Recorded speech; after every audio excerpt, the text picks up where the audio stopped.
Voilà tout le monde, bienvenue dans cette dernière soutenance pour aujourd'hui. Et je rappelle qu'on aura au total 45 soutenances à l'IUS. Donc, c'est notre deuxième journée ou deuxième demi-journée.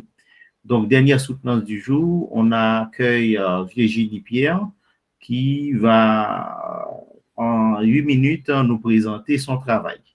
Le jury est composé du docteur Fred Selimène dans le rôle de rapporteur et de Jonas Noël dans le rôle d'encadreur. J'espère, puisque j'avais demandé, voilà, Virginie, en 8 minutes, merci de nous présenter le travail. Est-ce que mon collègue Jonas Noël, je pense qu'il est là, mais voilà. Oui. Virginie? Allô? Bon. Virginie, le micro est fermé, on n'entend rien. Et puis, ça fait un moment... Docteur Providence, j'avais planifié avec la faculté, mais je lui envoie le document car il m'avait dit que j'allais pouvoir partager depuis mon ordinateur. Donc, à présent, il voit que ce n'est pas possible. Dans les 8 minutes, on fait vraiment, on ne rigole pas, hein, parce que depuis le temps, depuis ce temps, c'est maintenant. Mais non. De toute façon, voilà.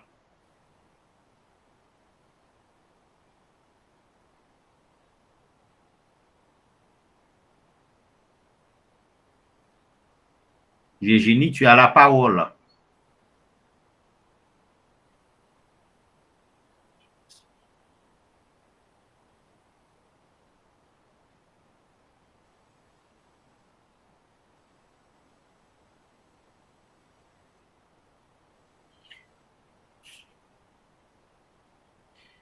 Bon, entre-temps, j'espère que les autres collègues, alors surtout le professeur Noël, on dirait qu'il a, bon, on a des collègues qui sont malades. Virginie, encore une fois, tu as la parole, même si je suis en train d'essayer en tout cas de donner des informations, hein, à l'assistance. C'est toi, hein, l'horloge tourne. Hein. Bon. Je ne comprends pas ce comportement. On a même commencé un peu en route, même pas un peu, en retard de quelques bonnes minutes. Et pourtant, tu n'es pas encore prête. Pas normal. Voilà. Donc, oui, chère assistance, en attendant, il faut vraiment comprendre. Le mémoire fait partie intégrante du processus à l'IUS. Voilà, elle a la parole. Le président du jury, Dr Christophe Providence, monsieur le rapporteur, Dr Fred Selimène, monsieur l'encadreur, maître Jonas Noël, distingués membres, chers camarades impétrants, bonsoir. Ce soir, c'est un plaisir pour nous, pour moi, de vous présenter mon travail de recherche intitulé « Gouvernance politique de la transition en Haïti, une entorse aux impératifs de la démocratie de 2015 à nos jours ». Avant même de rentrer dans le vif du sujet, honorable président du jury, par probité intellectuelle, je vous présente des excuses pour toute erreur de syntaxe et autres, telles que cette erreur de présentation, glissée dans la rédaction du travail. Maintenant, nous rentrons directement dans notre présentation. Nous devons relever le défi institutionnel et constitutionnel et fuir les périodes dites transitoires à tout prix. Nous observons très souvent un creux dangereux entre la sortie d'un chef d'État de la présidence du pays et l'occupation de ce poste par son remplaçant.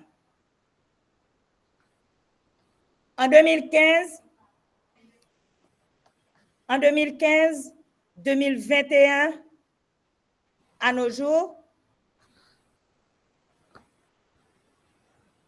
Haïti semble être plongé dans une instabilité sans fin.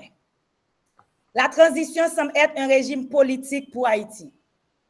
Alors qu'à travers notre régime politique semi-parlementaire et semi-présidentiel, la Constitution haïtienne préconise, en ses articles 98 à 103, la présence de l'Assemblée nationale comme règle démocratique. De manière précise, notre travail tente de porter lumière sur le fait que la gouvernance politique des périodes de transition en Haïti, qui est certes un modèle de gouvernance, mais ne s'alignant pas aux exigences de la Constitution, demeure un handicap à la démocratie, qu'est le pouvoir du peuple, par le peuple et pour le peuple. Fort de ces constats, d'une observation objective, nous avons fait choix de notre thématique, gouvernance politique. Ainsi, nous formulons notre sujet, gouvernance politique de la transition en Haïti, une entorse aux impératifs de la démocratie de 2015 à nos jours. Cela nous pousse donc à poser la question suivante. En quoi la gouvernance politique de la transition en Haïti est-elle contraire aux exigences démocratiques et comment constitue-t-elle une entorse aux impératifs constitutionnels et quelles en sont les conséquences? Notre travail de recherche contribuera aux apports politico-socio-économiques, scientifiques et juridiques.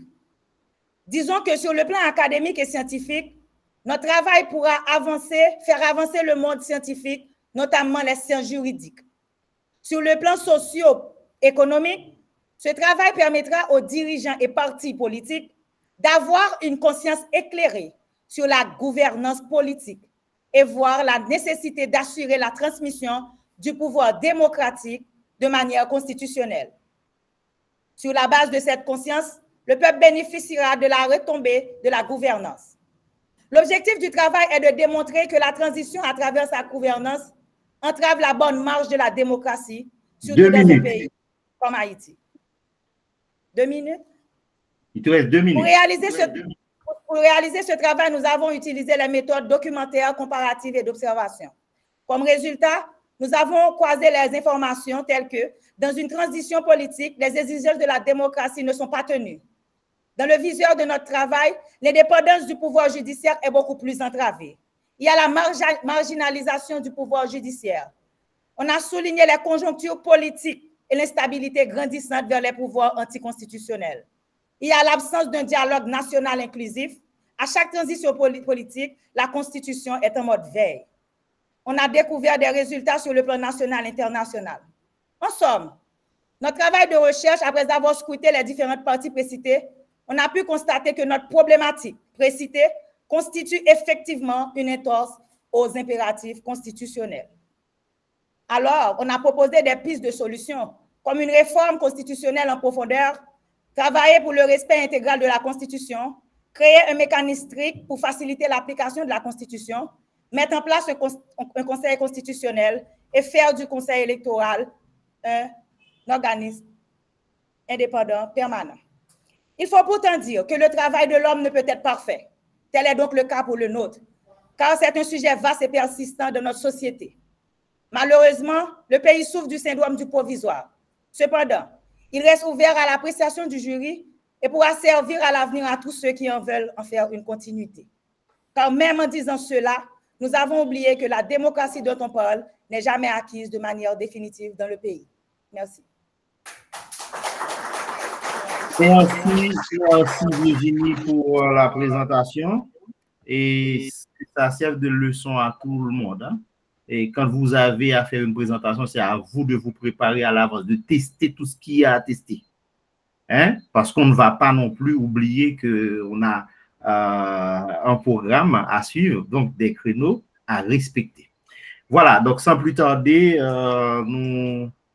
j'espère que le collègue il est de retour. Bon, il y a des collègues qui sont malades, malheureusement. Il n'est toujours pas connecté, visiblement. Noël, bon. Alors, avec nous, tout de suite, le rapporteur, le docteur Fred Selimène. Oui, merci, Monsieur le Président.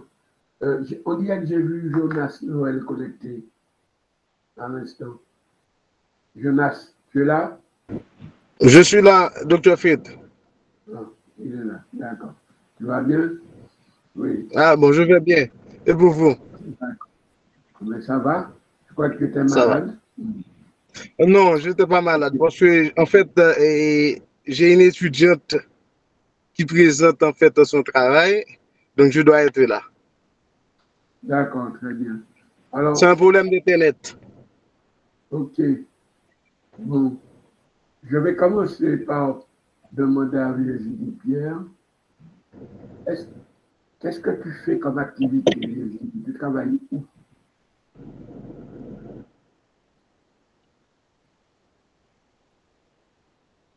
Ton micro est fermé. Oui, je n'ai pas bien capté.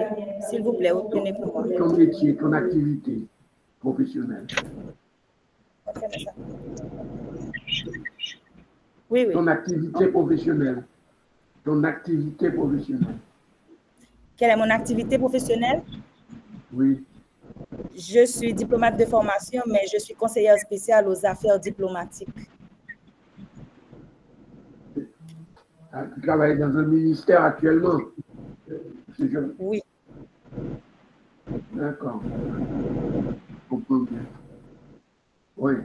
Alors, j'ai regardé ton travail et je suis assez embêté parce que on dirait que tu as choisi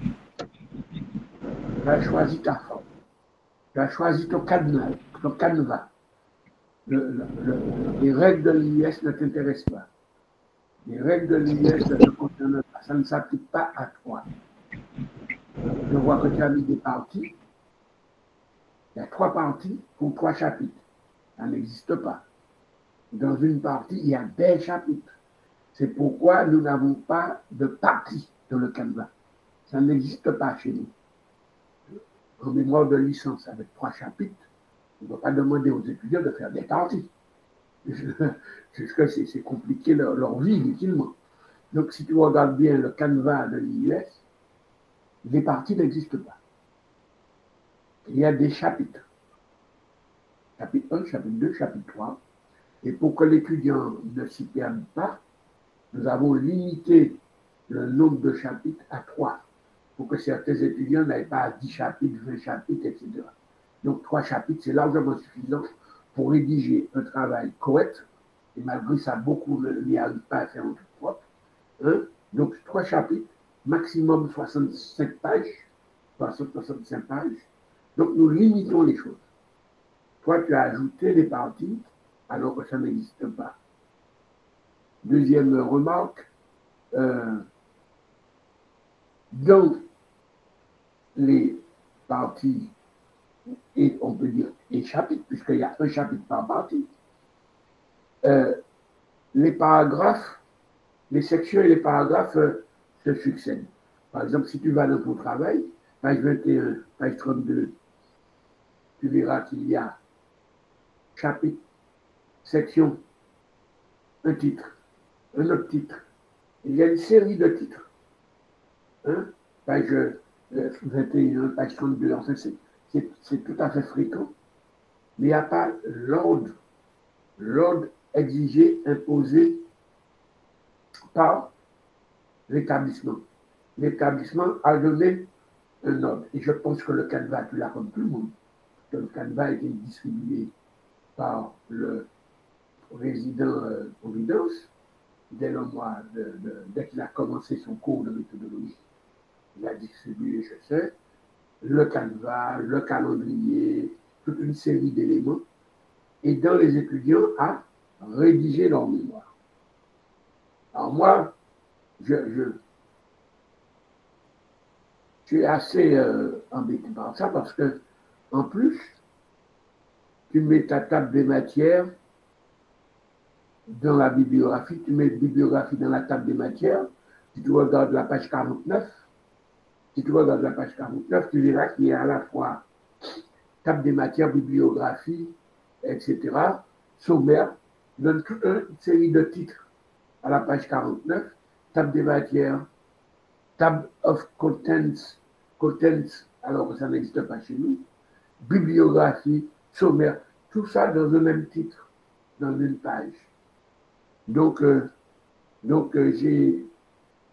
j'étais embêté parce que chez nous, il y a que 3 niveaux Il n'y a que 3 niveaux chez nous. Chapitre, section, paragraphe. C'est tout. Quand on écrit le chapitre, il y a un chapeau pour dire ce qu'on va trouver dans ce chapitre-là. Après, on passe à la section. Chapeau, on va dire ce qu'on trouve dans cette section-là. Donc, ce document a été distribué, ton directeur de mémoire l'a reçu, tout le monde l'a reçu. Donc, tu aurais dû garder les yeux rivés à ce document pour fournir un document relativement robuste. Alors maintenant, parce que ça suppose qu'il faut que tu réorganises ton travail. Il faut le réorganiser. Il faut prendre le canevas distribué par le docteur Providence, que tout le monde a reçu et que tous les directeurs de mémoire ont reçu. Tu le prends, tu gardes tes yeux dedans, et tu arranges ton mémoire à partir de là. Maintenant, je vais te poser une question, mais qui laisse le problème de forme, parce que tu dois réorganiser tout ça, tu as bien compris, j'espère. Et regarde bien le document qui s'appelle Canevas de présentation de mémoire, tu verras que tu es loin du compte. Pourquoi tu commences ton travail en, je dirais, si on peut dire, le désordre, si on emploie un mot exprès. Pourquoi tu dates le désordre à 2015? Explique-moi pourquoi tu choisis 2015. Parce que j'ai cherché à comprendre pourquoi pour toi tu dis de 2015 à nos jours. Pourquoi pas 2018 ou 2016 ou 2002? Pourquoi 2015? Réponds déjà à cette question. Ton micro est fermé. Merci, monsieur le rapporteur, pour toutes ces remarques et avec toute l'appréciation que j'ai pour l'administration de l'IUS. Je suis vraiment désolée de voir qu'il y a eu un malentendu ou encore une erreur dans la transmission du travail final. Parce que vous, en personne, vous m'avez envoyé avec des recommandations. J'ai pris en compte et je vous ai envoyé à nouveau et vous m'avez dit que c'est bon. J'avais vraiment pris en compte toutes les recommandations et le mémoire, le travail dans lequel vous êtes à présent, ce n'est pas le bon. Donc, j'ai voulu porter précision à cela. Ce n'est pas le bon. Et c'est l'administration qui est responsable, c'est ça? Pardon? L'administration de l'IUS qui est responsable? Pardon? Tu dis que c'est l'administration de l'IUS qui est responsable? Si tu as envoyé un travail avec des erreurs, c'est l'administration, c'est ça? Je ne pointe pas du doigt l'administration de l'UIS, mais j'avais envoyé le bon document. Et j'ai envoyé ça à... Et comme par magie, l'administration n'a pas pris en compte le bon document. Par magie, ça peut toujours se présenter. Mais j'ai envoyé le bon document et j'ai l'email et j'ai les recommandations du docteur Fred Selimène. Maintenant, je vais partager ton écran et montre-nous le document, le bon document. J'avais envoyé à Woodjerry Lubin en copie. Il peut partager avec vous. Mon ordinateur ne peut pas partager d'écran. C'est pour ça que je n'ai pas pu tout à l'heure. Même vous pouvez demander à Woodjerry qui était en copie, ainsi que mon encadreur Fred Selimène. Oui. Vous pouvez demander à Woodjerry Lubin. Alors, merci. Je veux répondre à la question. Oui. Non, pas encore. Moi, je me souviens très bien que moi, je t'avais envoyé des remarques et tu avais vu que j'étais assez sec dans mes remarques. Tu as remarqué que j'étais assez sec. Je t'ai dit, je t'ai fait toute une série de remarques. Effectivement, mais étant donné que je n'ai rien reçu, parce que je t'avais dit, 3 documents, 3 destinataires. 3 documents, 3 destinataires. Les 3 documents, c'est l'autorisation de dépôt de ton directeur de mémoire. Et 2 autres documents, c'est ta version PDF et ta version Word. C'est ça les 3 documents. Mais attention, j'avais dit 3 directeurs, 3 destinataires. 3 destinataires. Ton secrétariat pédagogique, ton directeur de mémoire, et moi-même en copie. Alors, si tu as respecté les 3 tels qu'on l'a demandé, moi, j'aurais dû le recevoir. Si tu as respecté les règles. Maintenant, tu dis que tu l'as envoyé à Ruggieri. D'accord? Tu l'as envoyé à Ruggieri. Mais personnellement, je ne l'ai pas reçu. Ton directeur de mémoire, puisqu'il fait partie des 3 destinataires que j'ai demandé, 3 destinataires que j'ai demandé, il fait partie. Donc, lui, il a dû recevoir. Si tu as respecté les règles, il a dû recevoir ton document. Alors, maintenant, le président va passer la parole au moment venu à tout le monde. Maintenant, comme c'est à moi qu'il a donné la parole, pour l'instant, je la garde. Et donc, je demande à Virginie, déjà, de me répondre à la question. Pourquoi 2015? Merci, monsieur le rapporteur. Alors, pourquoi j'ai daté de 2015 à nos jours? Il faut dire que depuis le départ des Duvalier, la question de transition devient presque une coutume dans notre pays. Alors, pour limiter dans le temps le travail et pour constater, pour mettre l'accent sur une transition sans fin qui a commencé depuis 2015, j'ai donc dû porter l'accent de 2015 jusqu'à aujourd'hui, car jusqu'à maintenant, nous sommes dans une transition depuis plusieurs années. Oui, attends, Virginie, ma question est pourquoi 2015, pas 2016? Pourquoi 2015? Donne-moi le phénomène qui te fait commencer le désordre en 2015. Moi, je veux bien. Au contraire, je veux. Pourquoi je te pose la question? C'est que je veux apprendre, je veux connaître, je veux comprendre. C'est tout. Je n'ai aucune idée. Peut-être que tu as raison de commencer en 2015. Je ne sais rien. C'est pour comprendre pourquoi tu démarres en 2015 alors que moi qui connais, je ne connais pas, mais j'entends parler ou je fréquente le pays depuis près de 40 ans. Je ne vois pas pourquoi tu commences en 2015. Alors, dis-moi pourquoi. Moi, c'est plus pour m'éclairer que je pose la question, hein, en fait. Hein. Moi, c'est égoïste de ma part. C'est juste pour ma culture même que je pose la question déjà.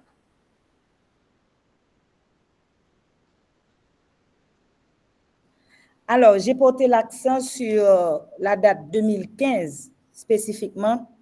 C'est parce que depuis le gouvernement de Michel Martelly, il y avait eu des instabilités qui ont commencé. Et puis, du coup, on est arrivé avec M. Boniface, je crois, qui a dû gérer le pays à un certain moment. Et puis, arrivé au gouvernement, l'organisation des élections qui a mis le président Jovenel Moïse au pouvoir, tout de suite après, on est encore tombé dans une transition, même après son mandat. Son mandat était échu et puis là, il a dû gouverner sans même organiser des élections. Et depuis, il n'y a que des transitions qui dirigent Haïti, des gouvernements de transition. Donc, moi-même, cela m'a vraiment nourri l'esprit de choisir cette période, car la transition politique bouleverse ce pays, car René Préval a eu 2 mandats consécutifs, sans transition. Ensuite, on a eu Michel Martelly. Et après, ce fut une transition, l'instabilité. Et à nos jours, c'est un carcan que le peuple traverse avec cette transition sans fin. Oui. Alors, dis-moi, 2015, pourquoi tu commences en 2015? C'est parce que c'est le début du pouvoir de Martelly ou quoi? Dis-moi le phénomène. C'est un gouvernement de transition qui a amené Michel Martelly au pouvoir. En 2015? Oui, c'est un gouvernement de transition qui lui a amené au pouvoir. En 2015. Jocelyn Prévert. Ah, Ah, Martelly, c'est pas 2015.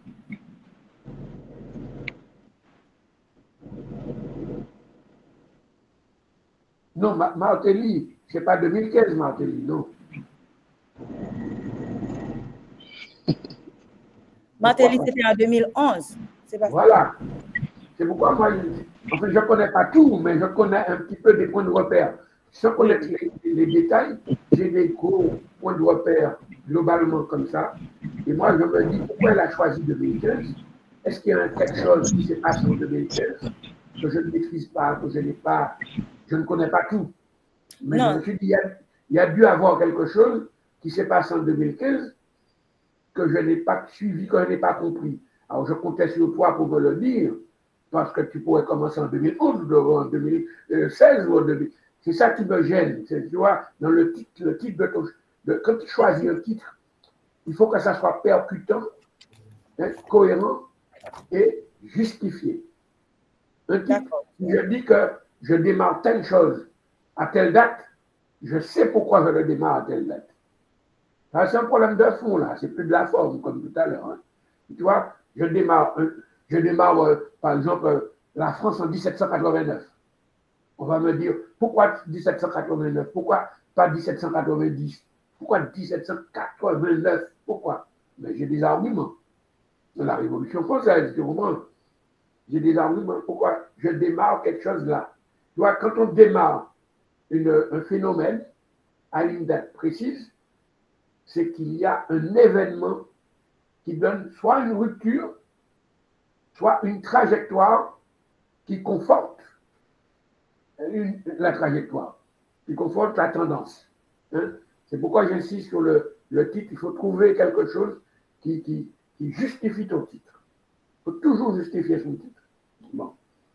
Alors, j'ai cru comprendre que tu es gêné par le fonctionnement juridique, institutionnel, constitutionnel dans ton travail, puisque tu reproches énormément de choses à la transition permanente. C'est ça, en fait, tout au long de ton travail, tu dis c'est une transition qui ne finit pas, quoi. Hein, on est en transition, on n'est jamais stable. Alors, je te pose une question, puisque tu t'inquiètes des fondements qui ne permettent pas d'arriver à la stabilité dans ton travail. En ce moment, il y a le lancement d'une réflexion sur la Constitution pour éviter ce que tu reproches au système. Quelles seraient tes propositions? Dis-moi 2 propositions qui nous empêcheraient de retomber à chaque fois dans une transition permanente. Quelles seraient? Est-ce que tu as réfléchi sur le sujet? Mais visiblement, tu n'es pas contente de la transition permanente.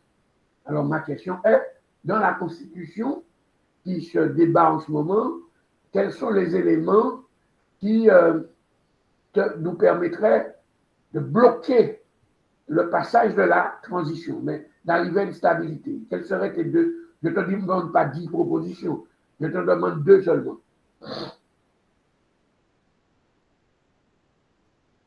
Merci, monsieur le rapporteur.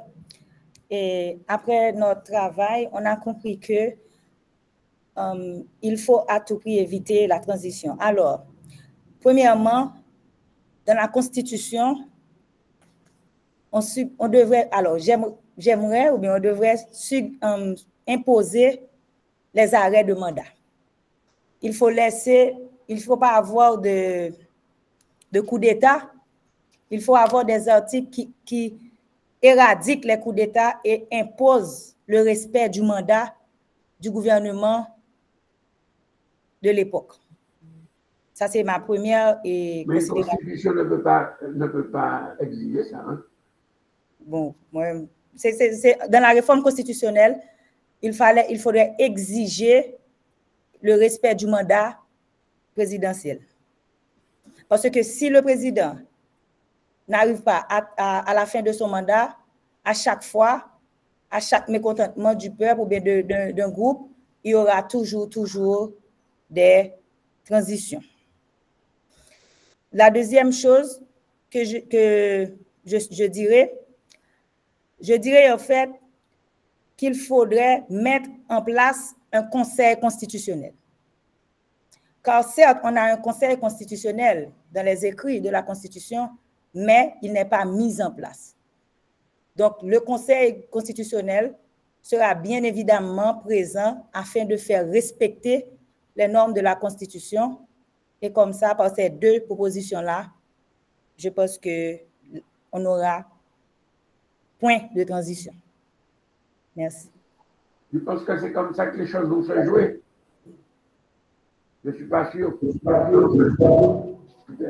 ne pense pas que les choses soient si simples.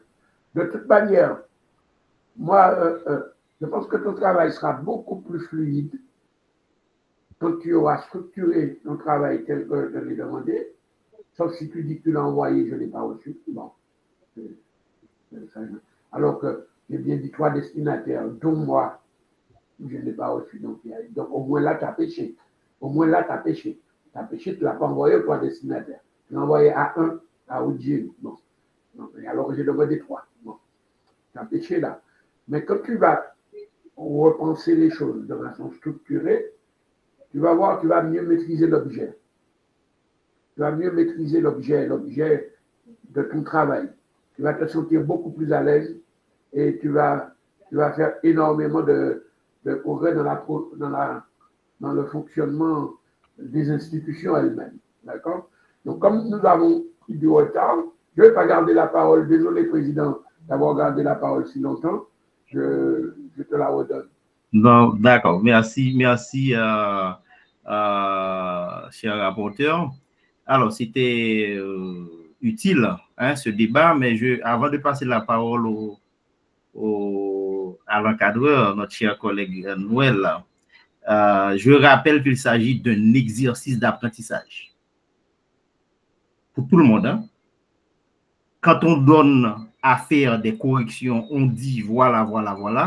Nous ne sommes pas au tribunal. D'ailleurs, les seuls juges seraient les membres du jury, pas d'autres personnes, s'il s'agit de tribunal. D'accord? Donc, il faut vraiment prendre des notes quand c'est un conseil que je te donne, mais je donne à tout le monde, hein, surtout les autres qui vont présenter leur mémoire un peu plus tard, à cette semaine ou la semaine prochaine. C'est pas, voilà. Donc, il faut être prêt à corriger pour pouvoir, parce que sinon, lors du dépôt final, eh ben, il y aura problème. Hein. Tant que le travail ne respecte pas les normes académiques de l'IUS, les seules normes qui comptent, eh ben, l'étudiant n'aura pas droit à son diplôme. Et ceci, c'est clair, les normes sont là, et c'est dès le départ, on les a bien entendu formulées. Voilà, alors, je reviendrai tout à l'heure encore sur le document pour des remarques et que j'espère qu'ils seront prises en compte vraiment pour finir le travail. Cher collègue Noël, je sais que tu as eu un petit moment, hein, voilà. Est-ce que tu peux nous parler de ton expérience, cette expérience avec l'étudiante? Hein, surtout parce qu'elle a déjà présenté son travail et je ne pense pas que tu auras à le faire. Hein? Donc, dis-nous comment ça s'est passé. Monsieur le Président du jury, Monsieur le rapporteur, chers collègues étudiants, donc, c'est une question vraiment pertinente. L'expérience avec Virginie, c'est une très bonne expérience, comme vous avez pu remarquer. Et Virginie se livre intellectuellement. Quand elle travaille, elle produit, elle se sent libre, mais à chaque fois, Virginie, donc, le candidat dit, voilà, bon, je veux ça. Mais je vais attirer votre attention également sur la dernière version du travail de Virginie. Effectivement, elle m'a envoyé la dernière version du travail, mais malheureusement, l'administration, aux humains de Dr. Kidd, a pris la version de la distance et comme. Mais laissez-moi vous dire, docteur,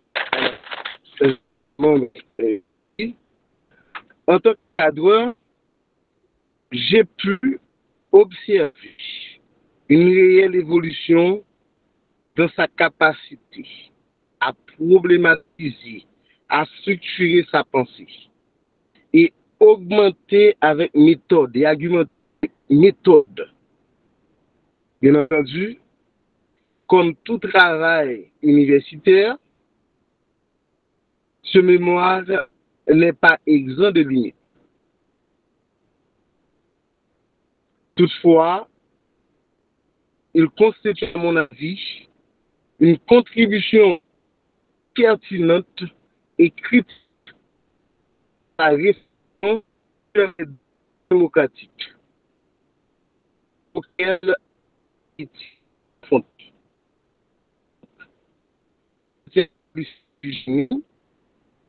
Le chemin parcouru, l'engagement intellectuel dont elle a fait.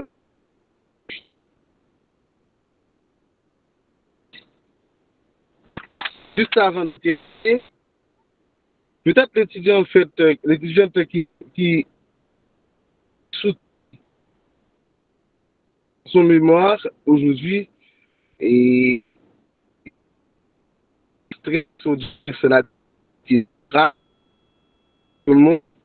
Et la question de 2015, c'est celui-là. 2015, c'est parce que le mandat de Joseph Michel, c'est la politique annonce. C'est saccadé, mes chers collègues. C'est saccadé.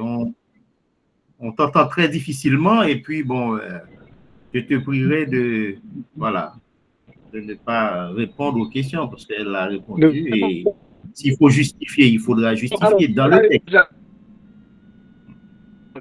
Nous avons fait des remarques et que le travail final le travail final. Merci et le président. D'accord, merci.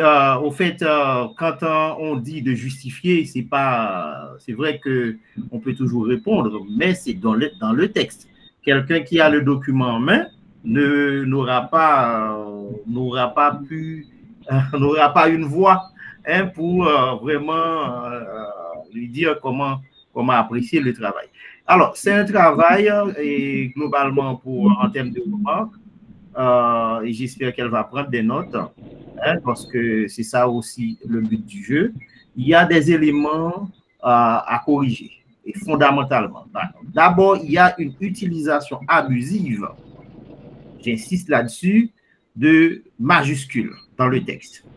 Les noms s'écrivent normalement. Et ceci, c'est même pas dans les remerciements, hein. C'est dans tout son texte. Par moment, il cite les noms, elle écrit les noms normalement.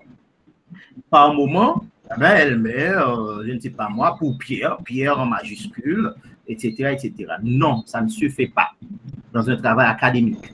Et ceci, je suis dans le drive, le dernier document qu'elle a envoyé à l'administration. Deuxième élément, il faut bien comprendre que quand on est sur le plan de la forme, il faut aussi améliorer d'une certaine manière, parce que pourquoi la forme elle est importante, c'est parce que ça aide, ça permet au lecteur, ou ça encourage le lecteur à lire le travail. Quand il y a, par exemple, des fautes, faute de grammaire, faute d'accord, faute de syntaxe, ça nuit vraiment à la compréhension du travail. Et donc, j'inviterai, comme les autres, j'inviterai Virginie, parce qu'il y a deux méthodes qu'on peut utiliser simultanément. La première méthode, c'est d'imprimer le document. Parce que quand on travaille sur un ordinateur, des fois, il y a des choses qu'on ne pourra pas vraiment forcément, en tout cas, identifier. Hein? Surtout, il n'y a pas que les fautes d'orthographe, hein? Attention. Hein? L'ordinateur peut toujours souligner, hein, une faute d'orthographe, alors que quand il s'agit d'une faute de syntaxe, ce n'est pas toujours souligné. Hein? Donc voilà, il faut imprimer, c'est la première méthode, et on sort de l'ordinateur, on a le texte en main, sous les yeux, et on relit et on corrige. Ça, c'est la première méthode. La deuxième méthode, c'est de confier à quelqu'un qui a une certaine maîtrise de la langue, hein, le soin de lire. On peut faire les deux à la fois. Voilà, donc j'encourage Virginie à vraiment faire attention, parce que là, c'est partout dans son texte, que dès la page 6, par exemple, elle nous dit, dans la nouvelle version, entre guillemets, nous ne sommes pas la seule. Page 6. Donc, vous voyez, donc, il faut faire attention à des fautes, parce que quand on ajoute un mot ou quand on a oublié, on n'a pas mis un mot dans une phrase, ça dérange totalement la compréhension. Donc, j'invite vraiment à lire, hein, tout le travail, tout le texte, à nettoyer pour au moins aboutir à une version acceptable, hein, parce que sinon, on ne va pas. D'ailleurs, je vais faire en sorte moi-même de jeter un coup d'œil sur la version finale que Virginie va nous envoyer pour vérifier que tout est en règle. Hein, ça, je le promets. Alors, au niveau de la bibliographie, hein, il faut vraiment revoir, hein, selon les normes, hein, de l'IUS, il faut revoir cette partie-là. Parce qu'il y a parfois, on ne donne pas toutes les informations, hein, dans la bibliographie, et donc le lecteur ne peut pas comprendre. Parce qu'il y a un ensemble d'indications pour chaque référence. D'accord? Il faut que ça soit vraiment fait selon les normes. D'accord? Il faut vraiment revoir la bibliographie. Je ne vais pas reprendre les normes, puisque les normes sont là déjà. C'est pour ça que je suis d'accord totalement avec mon collègue. Et quand il rappelait à Virginie, le canevas, ça existe. Ce n'est pas seulement sur le plan de la forme, c'est également en termes de fond, le canevas existe. On donne des indications. Donc, on demande aux étudiants d'appliquer le canevas. On ne demande pas à un étudiant d'inventer quoi que ce soit. D'accord? Pourquoi? Parce qu'à ce niveau-là, en licence, même en master, l'étudiant doit prouver qu'il a la capacité d'appliquer les règles. C'est ça qu'on demande. Et ceci pas seulement à l'IUS. Hein? Dans toute université sérieuse, hein, il y a des normes. Et ces normes-là, c'est pas, voilà quoi. Le débat se fait au niveau, en tout cas, d'un conseil, hein, qu'on appelle conseil académique. Ce n'est pas tous les jours, voilà. Moi, j'aime pas ça. Moi, je veux faire comme ça. Non, ça, on n'est pas des danseurs. En tout cas, quand on est dans ce milieu académique, on est dans un milieu académique. Et puis, attention aux excès de zèle quand on rédige. Surtout, c'est un sujet d'actualité. Bon, oui, voilà. Mais attention aux excès de zèle, parce qu'il y a cette tentation même de réduire le phénomène à notre propre conception des choses. Hein? C'est là le danger aussi de travailler sur un sujet assez d'actualité ou brûlant. Hein? C'est parce que des fois, puisque nous sommes également acteurs, ce n'est pas toujours évident de prendre du recul par rapport à ce qu'on propose, ce qu'on va analyser. N'oubliez pas que certaines fois, hein, contrairement aux sciences dites naturelles, l'objet d'étude n'est pas totalement différent ou séparé du chercheur, hein, du sujet. Attention, et je trouve que dans la manière de rédiger, il faut faire attention, il faut avoir plus d'équilibre, mis à part des fautes qu'il faudra corriger, il faut quand même adopter un propos plus neutre et ne pas croire que, bon, ben moi, je vais résoudre le problème, par exemple, de l'insécurité en Haïti. À partir de mémoire, non, on ne peut pas le faire. Désolé, même si on a toute la volonté du monde, on ne pourra pas le faire.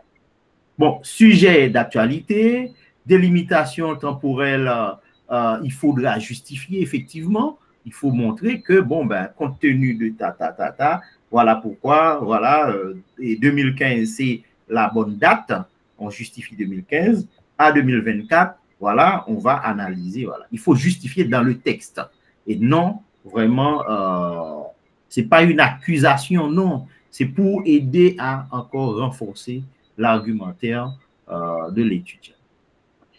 Attention, il y a vraiment des répétitions, hein, en plus des fautes, il y a des répétitions, voilà, donc il faut, c'est encore une fois, le fait de lire le texte, ça va aider quand même à renforcer le travail.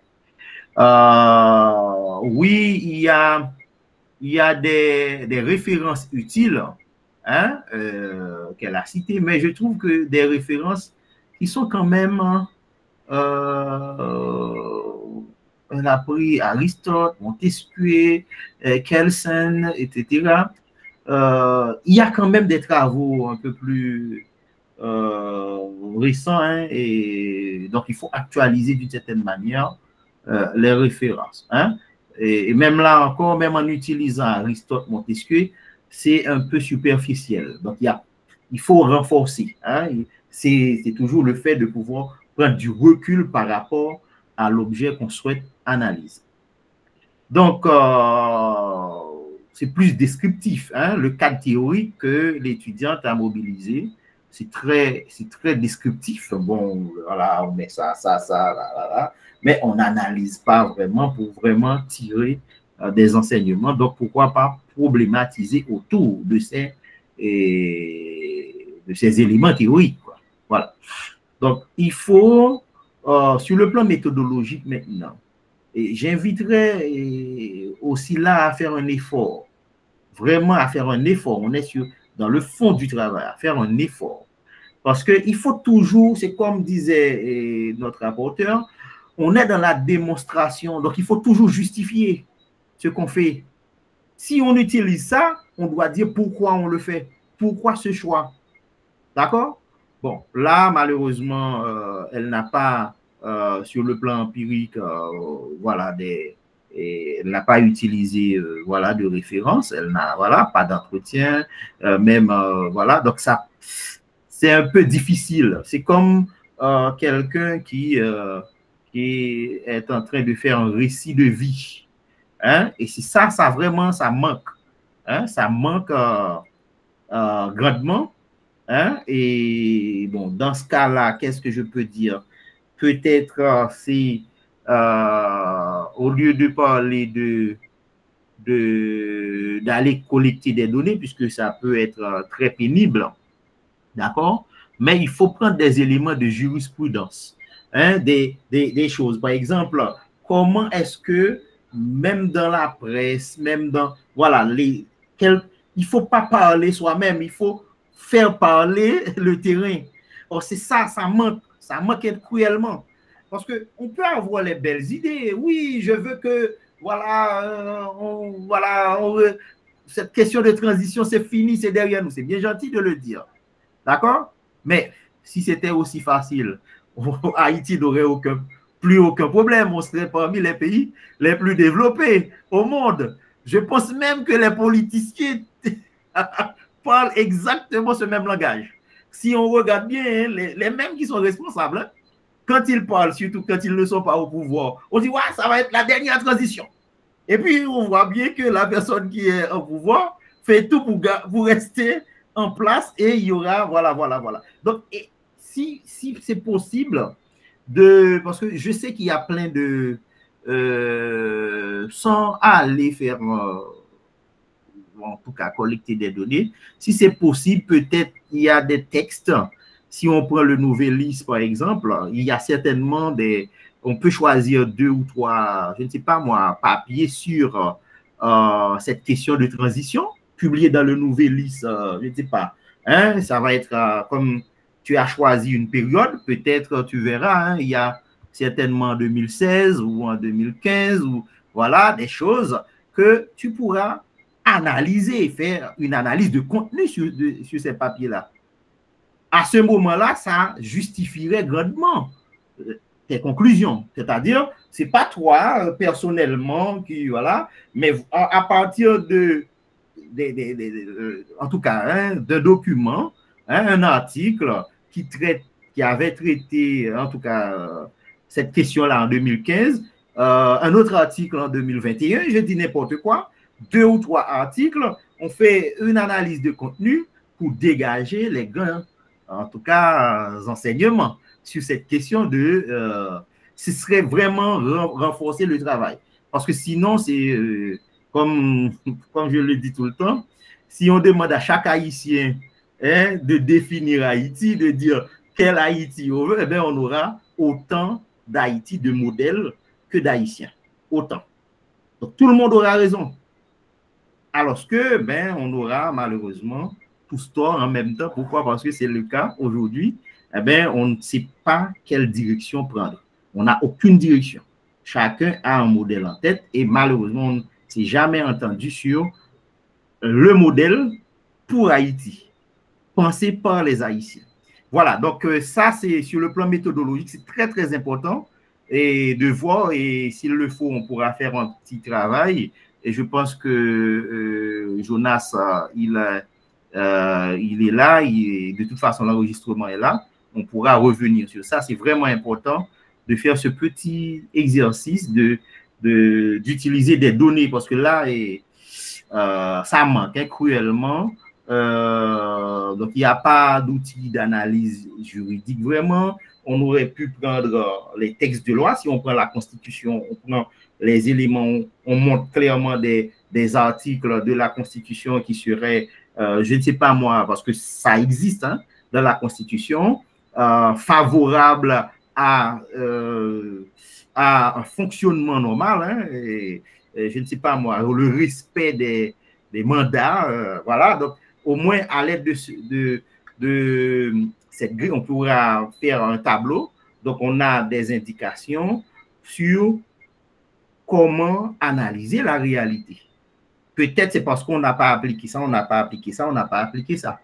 Parce que ça existe déjà, même, et tu l'as dit, hein, le Conseil constitutionnel, c'est aussi un dispositif que l'on souhaite mettre en place. Et comme pour les départements en Haïti, comme collectivité territoriale, c'est dans la Constitution, mais on n'a jamais su mettre ça en place. Donc, il ne suffit pas d'inscrire ça dans la Constitution, il faut voir par quel mécanisme on va faire en sorte que ça devienne une réalité.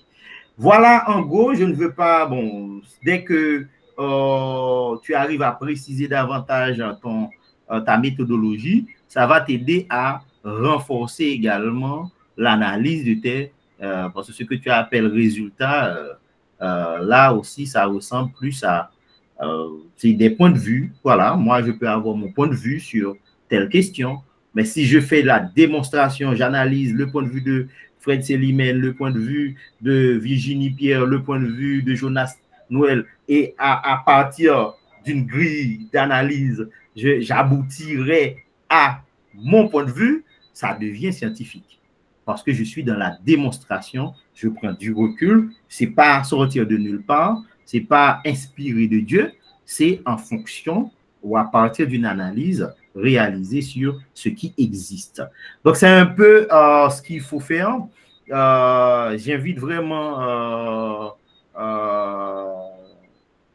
l'étudiante à vraiment lire attentivement le canevas. Même l'introduction est dense, il y a plein de choses, mais plein de répétitions. Je ne vais pas rentrer dans les détails.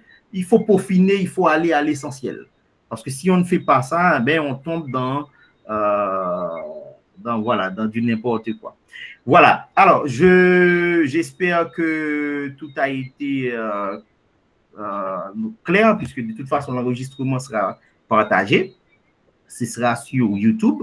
D'accord? Donc, l'étudiante, comme tout le monde, hein, en tout cas, tout le monde pourra aller retourner dans l'enregistrement pour voir comment ça s'est passé. Donc voilà, en quelques secondes, je vais accorder à chacun un petit, voilà, un petit temps. Je ne pose pas de questions puisque le rapporteur, il a bien fait de poser, d'insister sur la période choisie, etc. Donc, pour moi, c'est... Et puis, la première question de savoir qu'est-ce que toi-même tu fais tous les jours, parce que c'est vraiment révélateur, hein? Quand la personne baigne, voilà, ouais, moi, et puis la personne sans le savoir, puisque faire œuvre scientifique, ça demande d'autres dispositions. Hein. C'est pas moi, je suis, je ne sais pas, moi, président, et c'est le président. Non, quand on fait œuvre scientifique, il faut prendre du recul. Il faut être modeste. Il faut laisser le soin au terrain, les données, de dire exactement ce qu'il en est. Ce n'est pas moi. Ce sont les données, mes données. Voici comment j'ai pu les collecter. Et donc, je démontre clairement que voici mes sources, voilà selon ce qui a été fait, voilà. Et je suis en mesure, maintenant, même pas moi, les données parlent, les données disent, voilà ce qu'il faut faire, etc. Donc, quelques secondes, rapidement, puisque on a été très long, même s'il y avait des coupures. D'abord le responsable, alors d'abord le rapporteur, ensuite le directeur. On va faire ça dans l'ordre et enfin, Virginie va pouvoir nous dire les mots en tout cas les mots de la fin pour qu'on puisse vraiment terminer en beauté. Oui, docteur Céline. Merci, voilà. Le président. Alors, ce que je vais dire à Virginie, c'est qu'il faut qu'elle consacre un petit mois de travail à côté d'elle, le directeur de mémoire, et sous ses yeux en permanence, le canevas de présentation des documents. C'est tout ce que je peux lui dire. Mais ça lui prendra du temps. Parce qu'à l'US, tant que la version finale n'est pas arrivée, la version qui prend en compte les remarques du jury, tant que ces éléments-là ne sont pas pris en compte, nous ne pouvons pas délivrer le diplôme et nous ne pouvons pas délivrer l'attestation. Donc, il vaut mieux, dès ce soir, si tu es fatigué, dès demain matin, te mettre au travail avec le canevas sous les yeux et ton directeur à tes côtés, et tu verras, on n'a que trois niveaux, chapitre, section, paragraphe, rien d'autre. Il n'y a pas de paragraphe. Tu as des titres tout au long du travail, tu as plein de titres. Il faut éliminer tout ça. Il faut mettre ça, il faut arranger le texte de telle sorte que tout ça rentre dans un paragraphe. Le paragraphe qui a un titre qui englobe le tout. D'accord? Donc c'est ce que je peux lui donner comme conseil. Et si elle le suit, je pense qu'il n'y aura pas de problème. Merci à Virginie. Très bien. Alors, Jonas? Oui, merci, Monsieur le Président et du jury. Donc, je ne vais pas être long sur la question, sinon de dire que les remarques seront prises en compte pour pouvoir peaufiner le travail de Virginie avant de le déposer. Et je vous remercie et je félicite également Virginie pour sa présentation. Merci. Très bien, merci. Virginie? Bon, je remercie le jury, vous le président, Dr. Providence, et le Dr. Fred Selimène comme étant mon rapporteur. Je remercie le staff de l'IUS pour tout leur soutien. J'ai bien appris à l'IUS et c'était un plaisir de parcourir les études de licence. Et les considérations, les recommandations sont prises en compte et comme étudiante assidue que je suis, je les suivrai. Et merci à vous tous. Voilà. OK, merci tout le monde. Merci vraiment. Et vraiment, hein, même la bibliographie, comme je l'ai dit, il faut voir tranquillement, la tête reposée, et puis on regarde le canevas et puis on va faire ça. Voilà. OK, donc voilà. Donc, on vous attend demain puisqu'on aura 5 nouvelles soutenances demain. D'accord? Et c'est toujours le même lien qui va être utilisé. Voilà. Bonne soirée tout le monde. et à demain. J'espère que les autres étudiants sont déjà prêts pour demain. Voilà. Merci, bonne soirée. Merci à tous. Voilà.